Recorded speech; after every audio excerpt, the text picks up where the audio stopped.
Good evening बच्चों। आज हम sexual reproduction in flowering plant का पार्ट 3 कंटिन्यू करने जा रहे हैं। और उस दिन हमने एंथर का स्ट्रक्चर देखा था। एक्चुअली हमने एंथर वॉल का स्ट्रक्चर देखा था और हमने देखा था कि एंथर वॉल 4 लेयर्ड होते हैं। आउटर मोस्ट लेयर कहलाता है एपिडर्मिस, जिसका फंक्शन है प्रोटेक्शन। उसके बाद जो उसके जस्ट बिलो बीनीथ जो लेयर है उसको हम लोग एंडोथीशियम बोलते हैं, जिसका फंक्शन प्रोटेक्शन प्लस में एंथरडेहिसेंस था। उसके बाद आता है मिडिल लेयर का लेयर, ठीक है। और सबसे इनर मोस्ट लेयर होता है टेप्टम का। और हमने टेप्टम का फंक्शन भी देखा था कि टेप्टम कितना इंपॉर्टेंट फंक्शन परफॉर्म करता है, किसके लिए? पॉलन के लिए, ठीक है। तो आज हम देखने वाले हैं माइक्रोस्पोरोजेनेसिस को। माइक्रोस्पोरोजेनेसिस का क्या मतलब हो गया? जेनेसिस का मतलब फॉर्मेशन और माइक्रोस्पोर मतलब मेल गैमीट, यानी मेल गैमीट का फॉर्मेशन क्या कहलाएगा? माइक्रोस्पोरोजेनेसिस कहलाएगा। तो आज का हमारा टॉपिक है माइक्रोस्पोरोजेनेसिस।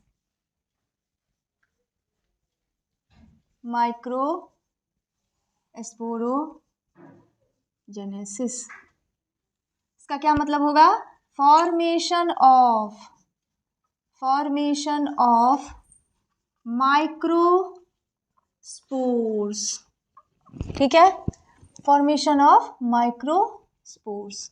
और माइक्रोस्पोर्स से मेरा क्या मतलब है? ये है, यही डेवलप करके क्या बनने वाला है? Male gamete. ये डेवलप होके क्या बनने वाला है? इट डेवलप्स इनटू क्या? मेल गैमीट,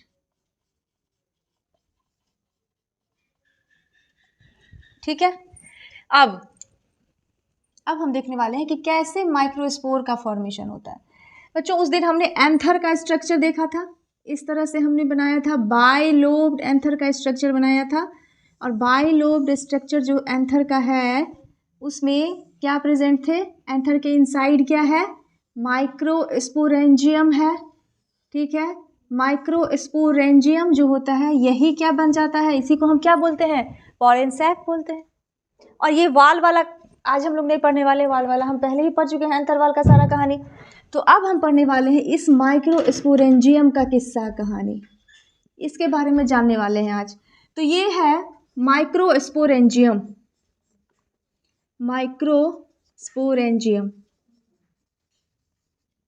ठीक है। और ये माइक्रोस्पोरेंजियम पहले भरा हुआ है स्पोरोजीनस टिश्यू से। किससे भरा हुआ है? Sporogenous tissue. अभी जो इसके अंदर हमको दिख रहा है ये क्या है? ये है स्पोरोजीनस टिश्यू, ठीक है। फिर ये स्पोरोजीनस टिश्यू डिफ्रेंशिएट होता है। डिफ्रेंशिएशन का मतलब हम जानते हैं कि अब सेल को पता है कि हमको अपने लाइफ में क्या काम करना है, उसको पता है कि हमको स्पोर बनाना है।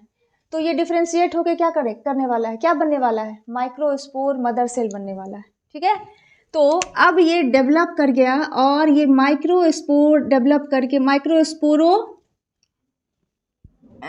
स्पोरोजीनस टिश्यू जो है ये क्या होने वाला है? डेवलप होके इसमें डेवलपमेंट होगा और डेवलप होके क्या बनने वाला है? इसमें से कुछ सेल बन जाएंगे माइक्रोस्पोर मदर सेल, कुछ डिफ्रेंशिएट होंगे, डिफ्रेंशिएट होके बन जाएंगे माइक्रोस्पोर मदर सेल, ठीक है। Microspore mother cell.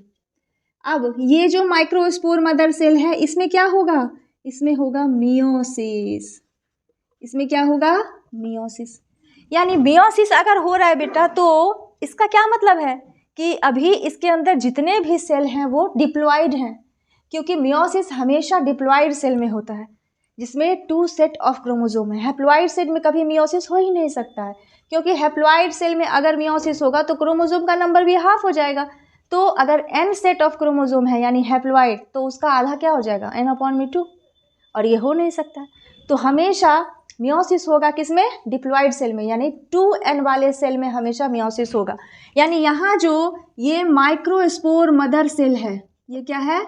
Microspore mother cell.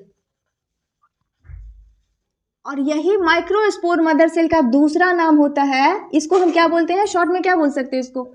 MMC, microspore mother cell.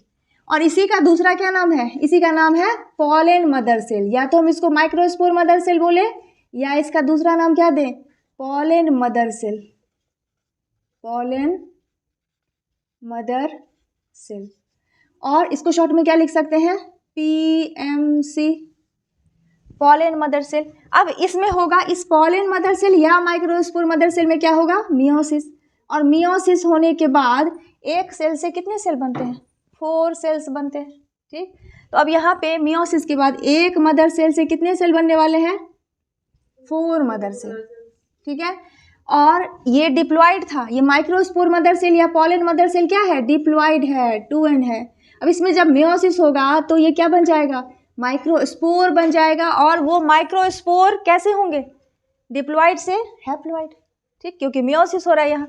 तो चलिए अब यहाँ पे क्या बना देते हैं हम, माइक्रोस्पोर्स बना देते हैं, जो कि टेट्राड के फॉर्म में रहता है, इस तरह से टेट्राड। अभी हम दिखाएंगे इसको, अलग से भी आपको बताएंगे कि किस तरह से ये हो रहा है। ये क्या है, टेट्राड है, यानी ये माइक्रोस्पोर जो बन रहे हैं ये आपस में जुड़े हुए हैं। ठीक है, अब यहाँ पे इसमें क्या होने वाला है, अभी ये क्या बना है, माइक्रोस्पोर टेट्राड, माइक्रोस्पोर टेट्राड। अब यहाँ पे क्या होने वाला है, इस माइक्रोस्पोर टेट्राड के ऊपर वर्क करने वाला है कौन, कैलेज एंजाइम, कैलेज एंजाइम काम करने वाला है। ये कैलेज एंजाइम के हेल्प से क्या हो जाएगा, ये जो टेट्राड था ये आपस से एक दूसरे से सेपरेट हो जाएगा। तो अब बन गए सारे के सारे माइक्रोस्पोर्स। और इसी माइक्रोस्पोर में क्या होने वाला है, डेवलपमेंट। तो ये क्या है अब, माइक्रोस्पोर्स। और इसी में डेवलप होके क्या बनने वाला है, पॉलन ग्रेन। तो अब हम कुछ यहाँ पे पॉलन ग्रेन बना देते हैं, ये रहा कुछ पॉलन ग्रेन। पॉलन ग्रेन का भी स्ट्रक्चर हम अभी देखने वाले हैं। ठीक है, तो क्या क्या हमको दिख रहा है, सबसे पहले क्या था, ये सब एक साथ हो रहा है बेटा। अगर ये एक एंथर है मान लीजिए, तो एक टाइम पे ये सारे स्पोरेंजियम के अंदर ये स्ट्रक्चर दिखेगा स्पोरोजिनस टिश्यू का।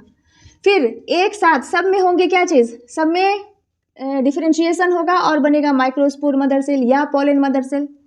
फिर इसमें एक साथ चारों में एक साथ होगा मियोसिस, मियोसिस के बाद बनने वाला है माइक्रोस्पोर टेट्राड। और ये माइक्रोस्पोर टेट्राड के बाद इन सारे में होगा क्या चीज़, यहाँ पे डेवलपमेंट, ये कैलेज का सिक्रीशन। और कैलेज क्या कर देगा, इसको अलग अलग कर देगा और इसको माइक्रोस्पोर बना देगा। और फिर इसमें होगा क्या चीज़, डेवलपमेंट। और फिर बनने क्या बनेगा, पॉलन ग्रेन। अब हम इसको यहाँ देख रहे हैं, सबसे पहले क्या देखेंगे हम, ये स्पोरोजिनस टिश्यू किस चीज़ में डेवलप हुआ है, यहाँ क्या हो रहा है, सिर्फ डेवलपमेंट हो रहा है, ओनली डेवलपमेंट, डेवलपमेंट। ठीक, तो अब यहाँ पे हम देखने वाले हैं ये क्या है, ये है माइक्रोस्पोर मदर सेल, MMC, या इसी को क्या बोल देंगे, PMC। और ये कैसा है, ये है डिप्लॉइड। अब इसमें होगा क्या चीज़, इसमें होगा मियोसिस, मियोसिस। अगर इसमें मियोसिस हुआ तो अब ये क्या हो जाएगा, 2n से n। और मियोसिस के बाद क्या होता है, एक सेल से 4 सेल्स बनते हैं ना, तो यहाँ पे 4 सेल्स बनेंगे और ये चारों के चारों सेल आपस में क्या होंगे, जुड़े रहेंगे। इस तरह से ये जुड़े हुए हैं और ये चारों क्या है, माइक्रोस्पोर्स हैं। और मियोसिस के बाद ये क्या बन गया, हैप्लॉइड। तो ये क्या है अभी, माइक्रोस्पोर टेट्राड, माइक्रोस्पोर टेट्राड। ठीक, और ये क्या है, ये है हैप्लॉइड। अब इसमें क्या होने वाला है, इसमें होने वाला है कैलेज का एक्शन। अब आप बताइए कैलेज का सिक्रीशन किसने किया था, अगर आपको प्रीवियस क्लास याद होगा तो हमने देखा था टैप्टम ने ही किया था कैलेज का सिक्रीशन, जो क्या करने वाला है, इस टेट्राड को जो आपस में जुड़े हुए हैं उनको सेपरेट करने वाला है, कैलेज एंजाइम। उसका सिक्रीशन किसने किया था, टैप्टम ने किया था। तो अब यहाँ पे होगा किसका एक्शन, यहाँ पे होगा कैलेज का, कैलेज एक एंजाइम है, इसका एक्शन होगा। और कैलेज के हेल्प से ये क्या बन जाएंगे, ये सारे बन जाएंगे माइक्रोस्पोर्स, आपस में जो जुड़े हुए थे वो सब सेपरेट हो जाएंगे। अब ये कितना बन गया, एक माइक्रोस्पोर मदर सेल से कितने माइक्रोस्पोर्स बने हैं, देखो तो 4 माइक्रोस्पोर्स बने हैं ना। अब इन माइक्रोस्पोर में क्या हो जाएगा, इनमें होगा सिर्फ डेवलपमेंट, कोई मियोसिस माइटोसिस नहीं होने वाला अभी यहाँ पे। इसमें क्या होने वाला है, सिर्फ डेवलपमेंट होने वाला है, डेवलपमेंट। और यही डेवलपमेंट के बाद क्या बनने वाला है यहाँ, पॉलन ग्रेन। तो अब यहाँ पे बना देते हैं क्या चीज़, डेवलपमेंट के बाद क्या बनने वाला है, पॉलन ग्रेन। अभी हम पॉलन ग्रेन का स्ट्रक्चर देखने वाले हैं। ये है उसका प्लाज्मा मेम्ब्रेन पॉलन ग्रेन का, उसके बाहर है एंटाइन का लेयर और उसके बाहर है एक्साइन का लेयर। इसका डिटेल स्ट्रक्चर अभी हम लोग देखने वाले हैं। ये है एक्साइन, ये है एंटाइन, ये है प्लाज्मा मेम्ब्रेन और ये रहा इसका न्यूक्लियस। ठीक है, और हम फिर देखने वाले हैं अभी एक मैच्योर पॉलन ग्रेन का स्ट्रक्चर। इसको आप लोग नोट कर लीजिए। और यही प्रोसेस क्या कहलाता है, माइक्रोस्पोरोजेनेसिस, मतलब फॉर्मेशन ऑफ माइक्रोस्पोर्स। किससे बनने वाला है माइक्रोस्पोर, तो यहाँ लिख देते हैं from MMC, microspore mother cell. ठीक है, MMC से माइक्रोस्पोर्स के बनने के प्रोसेस को कहते हैं हम माइक्रोस्पोरोजेनेसिस। तो इसको रब कर देते हैं। अब हम नेक्स्ट पढ़ने वाले हैं पॉलन ग्रेन का स्ट्रक्चर।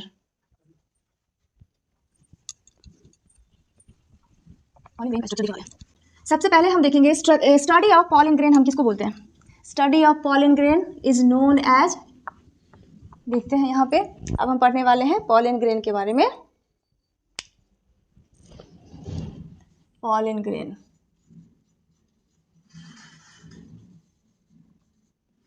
अलग अलग लिखते हैं बच्चों, इसको अलग अलग लिखते हैं। Study of pollen grain is known as palynology. ठीक है, स्टडी ऑफ पॉलन ग्रेन क्या कहलाता है, पैलिनोलॉजी कहलाता है। ठीक, पॉलन ग्रेन को हम स्टोर भी कर सकते हैं, जिसको हम लोग क्रायो प्रिजर्वेशन बोलते हैं।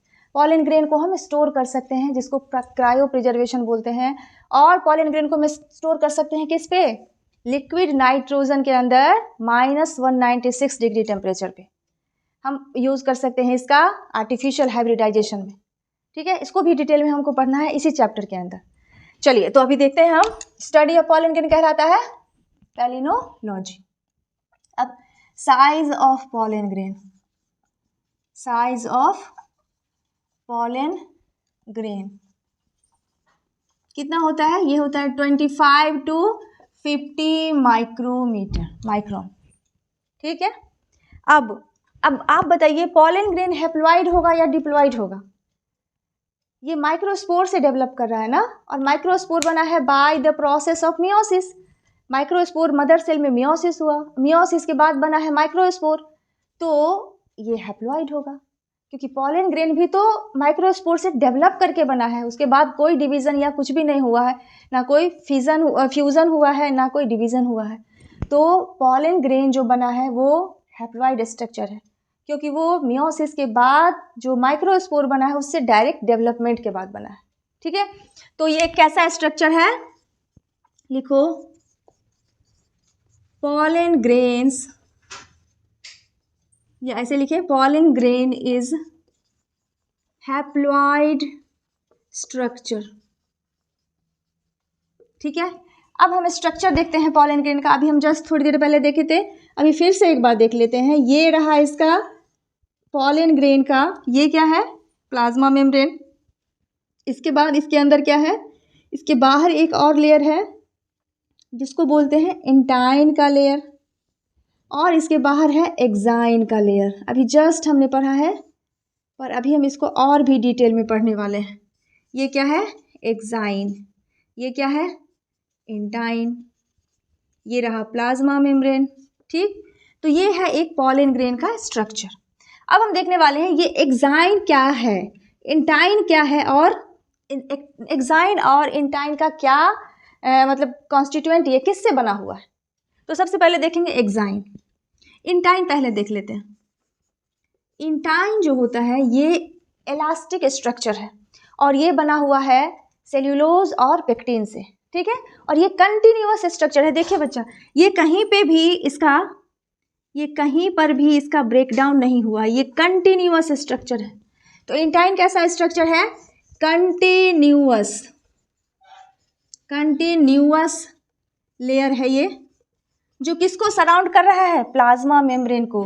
तो लिखो विच सराउंड्स प्लाज्मा मेम्ब्रेन। ठीक है।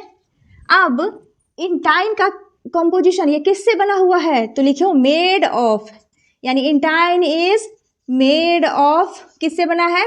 Cellulose and pectin. पता है हमको सेल्यूलोज और पेक्टिन क्या है? एक पॉलीसेकेराइड है। तो ये सेल्यूलोज और पेक्टिन से बना हुआ है। वहीं एक्साइन की बात करें, अगर एक्साइन की बात करें तो एक्साइन क्या है? ये आउटर मोस्ट लेयर है और ये डिसकंटिन्यूअस स्ट्रक्चर है, कहीं पर है और कहीं पे नहीं है। जैसे आप देखिए यहाँ पे एक्साइन एब्सेंट है, हम एक जगह और कर देते हैं इस तरह से, यहाँ पे भी एक्साइन एब्सेंट है। तो ये इंटाइन कैसा था? कंटिन्यूअस लेयर है, कहीं पर भी गैप नहीं है, कहीं पर भी ये डिस्टर्ब नहीं है। लेकिन एक्साइन कैसा स्ट्रक्चर है? डिसकंटिन्यूअस स्ट्रक्चर है। तो लिखो डिसकंटिन्यूअस स्ट्रक्चर। ये किसको सराउंड कर रहा है? ये इंटाइन को सराउंड कर रहा है। तो लिखें इसको विच सराउंड द इंटाइन लेयर। ठीक है। अब इसका ये किसका बना हुआ है? इसका कंपोजिशन क्या है? तो ये बना है स्पोरोपोलेनिन से। किससे बना है ये? स्पोरोपोलेनिन। अब ये स्पोरोपोलेनिन क्या है? ये स्पोरोपोलेनिन है नॉन बायोडिग्रेडेबल सब्सटेंस। आज तक इस अर्थ पर कोई ऐसा एसिड नहीं हुआ है, कोई ऐसा एंजाइम नहीं हुआ है जो कि ना टेम्परेचर इसको डिग्रेड कर सकता है, ना एंजाइम डिग्रेड कर सकता है, ना कोई एसिड ना कोई एल्कली, यानी ये नॉन बायोडिग्रेडेबल सब्सटेंस है। और ये क्या करता है? इसको पॉलन को प्रोटेक्ट करता है। और स्पोरोपोलेनिन का सिक्रीशन कौन करता है? टेप्टम। ठीक है।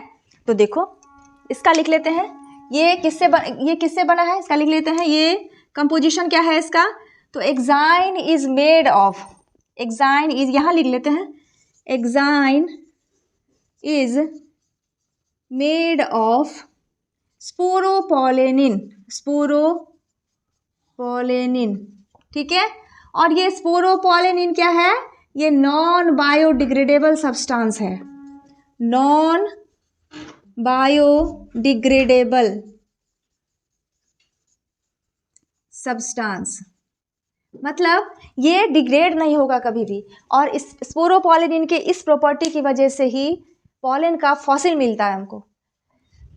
100 साल पुराना पॉलन भी हमको मिलता है, खुदाई अगर हम करते हैं तो हमको कभी कभी पॉलन का फॉसिल मिलता है, इसी की वजह से, क्योंकि ये नॉन बायोडिग्रेडेबल है, ये सड़ता ही नहीं, तो इस वजह से हमको पॉलन एज इट इज़ मिल जाता है। ठीक है। तो लिख लेते हैं, ये नॉन बायोडिग्रेडेबल है और ये आज तक किसी एसिड से, किसी एल्कली से, किसी भी ना टेम्परेचर से, किसी भी चीज़ से ये डिग्रेड नहीं हो सका है। ठीक। ये एनसीईआरटी का लाइन है बेटा स्पोरोपोलेनिन के बारे में। तो स्पोरोपोलेनिन कौन सिक्रीट करता है? लिख लेते हैं, सिक्रीटेड बाय टैपेटम। ठीक है। तो लिखो, इसको मिटा दें, यहाँ पे लिख लेते हैं एक्साइन के बारे में। और लिखो स्पोरोपोलेनिन, ऐसे लिखते हैं,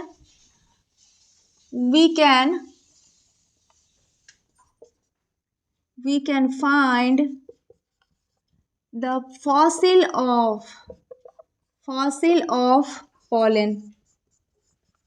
किसकी वजह से? ड्यू टू प्रेजेंस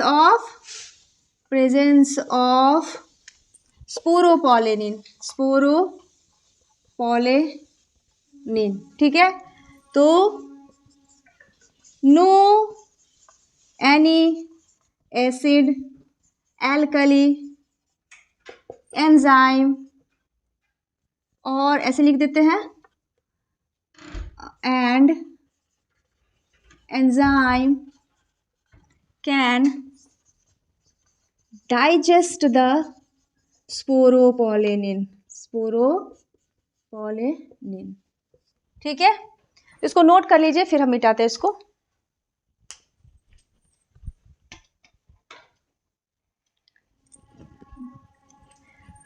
ठीक है,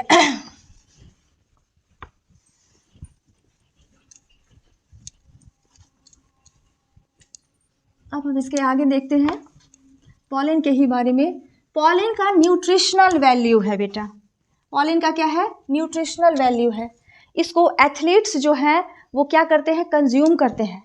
जो ये दौड़ भाग वगैरह जो करते हैं, एथलीट्स दौड़ में जो पार्टिसिपेट करते हैं या मुक्केबाजी करते हैं, बॉक्सिंग करते हैं, ये सब इसको कंज्यूम करते हैं, क्योंकि ये उनके परफॉर्मेंस को एनहेंस करता है, क्योंकि इसमें बहुत ही ज़्यादा क्या है, न्यूट्रिशनल वैल्यू है।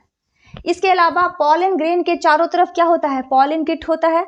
बताए थे उस दिन पिछले क्लास में भी कि पॉलन किट का सिक्रीशन भी कौन कर रहा था, टेप्टम। और इस पॉलन किट, ये पॉलन किट क्या करता है, पॉलन ग्रेन को प्रोटेक्ट करता है फ्रॉम यूवी रेज। तो हम क्या करते हैं, पॉलन किट को निकाल लेते हैं कहाँ से, पॉलन ग्रेन से, और उसका यूज़ करते हैं सनस्क्रीन लोशन बनाने में, जिसको हम धूप में निकलने से पहले फेस पे लगाते हैं। तो इसका यूज़ कहाँ कहाँ होता है पॉलन ग्रेन का, एक तो न्यूट्रिशनल वैल्यू है इसका, दूसरा इससे हम एक्सट्रैक्ट करते हैं पॉलन किट को, उसका यूज़ करते हैं हम किस चीज़ में, उसका यूज़ करते हैं हम सनस्क्रीन लोशन में।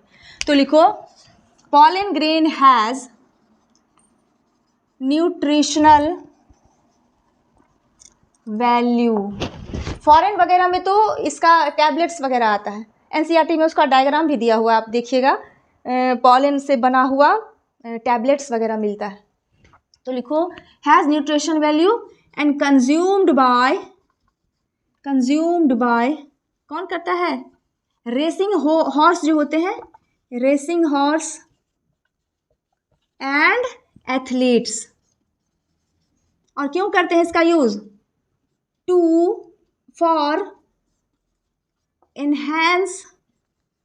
enhance their performance. ठीक है, अपने परफॉर्मेंस को एनहेंस करने के लिए इसका कंजम्पशन करते हैं। फिर इसका यूज़ हम किस में करते हैं, पॉलन ग्रेन का, इससे चारों तरफ से उसके पॉलन किट होता है जिसका यूज़ करते हैं इन सनस्क्रीन लोशन। तो लिखो pollen kit used in making, किस चीज़ में, इन मेकिंग सनस्क्रीन लोशन। जो क्या करता है हमको, सनस्क्रीन लोशन क्या करता है, प्रोटेक्ट करता है from UV rays, protection of skin from UV rays. और ये जो पॉलन किट है ये भी क्या करता है, पॉलन को बचाता है from damage of UV rays. तो लिखो ये पॉलन किट क्या करता है, प्रोटेक्शन ऑफ पॉलन ग्रेन किस चीज़ में, फ्रॉम यूवी रेज। ठीक है, यूवी रेज से उसको बचाता है। तो ये हो गया। इसके अलावा पॉलन को हम प्रिजर्व कर सकते हैं, एक लाइन में उसको लिखकर आज का क्लास हम कंप्लीट करते हैं। तो लिखो पॉलन ग्रेन्स कैन प्रिजर्व्ड किसमें, in liquid nitrogen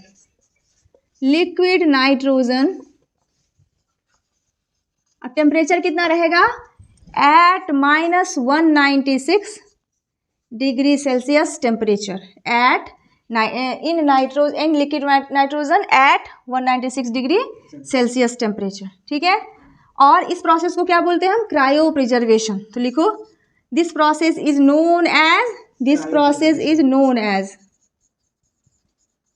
as cryopreservation. ठीक है बच्चों, तो आज का क्लास यहीं पे कंप्लीट करते हैं। Bye, good night.